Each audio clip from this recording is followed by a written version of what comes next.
Tu pourrais croire que je suis en plein milieu d'un quartier historique de Pékin, alors qu'en vrai, je suis tout simplement dans le 8e arrondissement de Paris. Pourquoi il y a une authentique pagode chinoise ici, au milieu d'un quartier où tous les immeubles se ressemblent? C'est ce que je vais t'expliquer aujourd'hui. On est place Gérard Houry et notre histoire commence en 1902. Un homme, Ching Tsai-lo, travaille en tant que cuisinier pour l'une des familles les plus riches de Chine. À l'occasion de l'un de leurs déplacements à Paris, il commence à travailler dans une galerie place de la Madeleine. Il se rend très vite compte que nous, les Français, on se passionne pour l'art asiatique. Et lui, il y voit une opportunité de fou. Il va commencer à importer des objets de son pays d'origine pour les revendre une fortune ici. Bah ouais, pas con le mec. Ça le fait définitivement quitter les cuisines pour devenir un véritable marchand d'art. En 1926, il tombe sous le charme de ce quartier de Paris. Il rachète un hôtel particulier qui était situé juste là. Il garde que les murs porteurs pour construire la maison de ses rêves par-dessus. Ouais, les permis de construire étaient sûrement beaucoup plus simples à avoir à l'époque. Dès le début, il voulait construire un bâtiment pour impressionner ses clients. D'autres marchands d'art, des conservateurs de musées, il voulait mettre à l'honneur la Chine et sa culture. Surtout que l'adresse a été spécifiquement choisie parce qu'elle est surélevée par rapport au reste du quartier.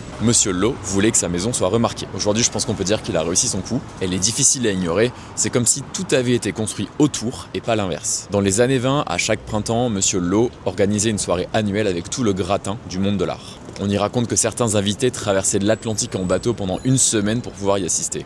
À l'intérieur, c'est un véritable musée. Sur plusieurs étages, on trouve une collection remarquable de porcelaine, des statues, des milliers de livres historiques de sa collection personnelle. Au sous-sol, c'est carrément une grotte qui a été reconstituée avec des objets qui datent parfois de plusieurs siècles. Bon, par contre, je dois vous dire qu'il y a une petite controverse sur la manière avec laquelle il aurait mis la main sur certaines des œuvres qui sont exposées ici. Certains Chinois sont encore un peu dégoûtés que la plupart des trésors de leur pays sont exposés dans une maison à Paris, alors que ça aurait dû tout simplement rester en Chine. Le lieu n'est pas ouvert aux visites du public, mais à de rares occasions, il est possible d'y entrer, comme par exemple pendant le printemps asiatique qui se déroule tous les ans au mois de juin. Mais tu peux toujours venir admirer l'extérieur au 48 rue de Courcelles parce que ça vaut vraiment le détour et c'est gratuit. N'hésite pas à liker cette vidéo et à t'abonner pour que je te raconte d'autres histoires de lieux hors du commun.